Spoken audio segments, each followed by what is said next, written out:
What's up, everybody? Welcome back to Garage. As always, I'm Lawrence.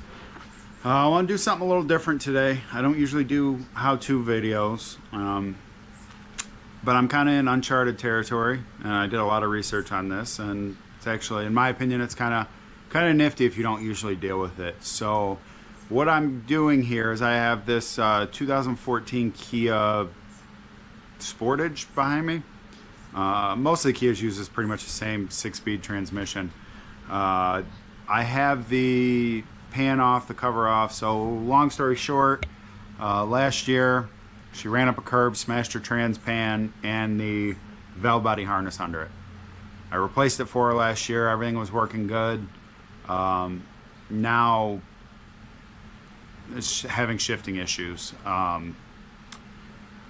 I don't know much about transmissions. Older transmissions, no problem. Take them apart, put them back together. That's not my specialty, but I can do it in a pinch.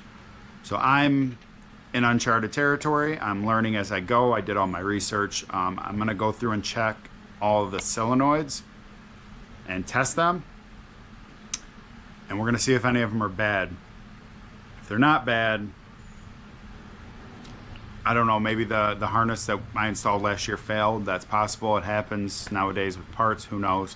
So we're going to go through, test them one by one. I'll go through what I found, and we'll see what happens. So, all right, YouTube, let's do this. All right, we're going to start this over, try this again. So I had to go to work and get my other meter because my house meter, I forgot the resistor for the ohms is shot, so I couldn't get a good reading. So that's where we were. So here's the desired resistance for each solenoid. These two are on-off solenoids. They should ohm out to 10 ohms. The rest are pulse width modulating, which means they're receiving a pulse signal, not a steady on or off. Those should all ohm out around 5 ohms. So what we're gonna do is knock the camera over. All right.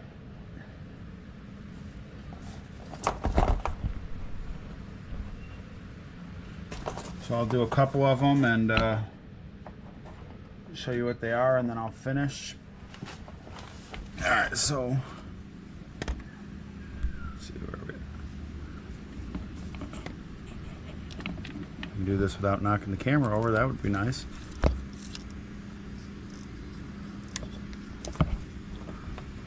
No promises. All right, so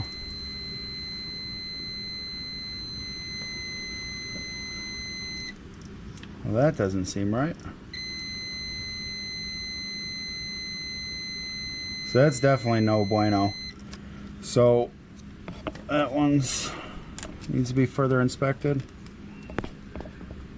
Let's go to an on-off one now.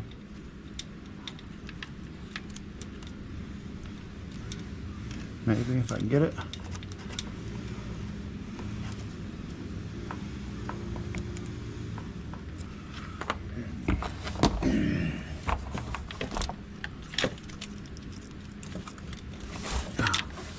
Oh, it's a little tricky working around this damn camera.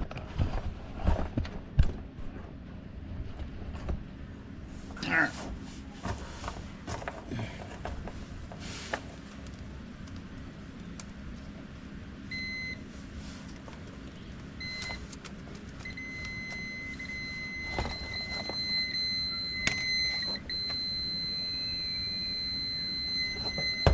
$16 does not seem right.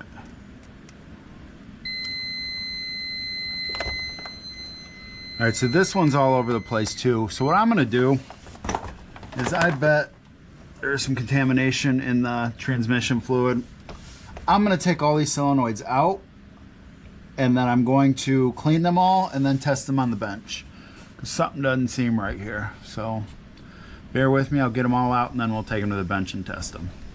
All right, so I actually fully shot this whole video and then realized I did it my traditional way, and this is not a traditional video. It's more of a quick to the point how-to of what I did. So when I ohmed them out in the car, I didn't take into consideration the transmission fluid still left inside of the plug area. So what happened was I was getting inconsistent readings because there was continuity being made because of the liquid inside of there. So now I took my meter back to work because it's a few days later. Now when they ohm out, they all ohmed out good except for one, but they were stuck. So what I did there is I bench tested them. Show you a quick way of how to bench test them. So you have two separate terminals in here, and what you do without touching them to power, if you hook it up to power and touch both of them, you're going to completely fry it out. So this is the solenoid plunger in here. So what we do is we hook the cable to both sides on the top, make sure that they don't touch. It'll be a lot easier to demonstrate with two people. I have a 9-volt battery. Polarity is not a big deal either way, but if you look inside of there, you can hear it, you can feel it. That plunger in there moves. You hear it click, it opens up, it closes. This one is good. So what I did was I went through, like 5 of them were not doing that, but they were ohming out good, which means they were gunked up in there somehow. Best thing you can do is either get some mass airflow sensor cleaner if you have it, or contact cleaner works really well, but you want something more gentle that's not going to damage the electronics in it. Carb cleaner would maybe be okay too if you were in a pinch and had to. I wouldn't necessarily recommend it, but definitely not brake cleaner. Brake cleaner is going to cause a lot of issues. So that's it. Same for the greens. It's the same concept. Alligator clips are your friend. Always hook to this side first so you can make sure they're not touching. You don't accidentally touch. And then, again, polarities don't matter. Oh, see, this one's, there it goes.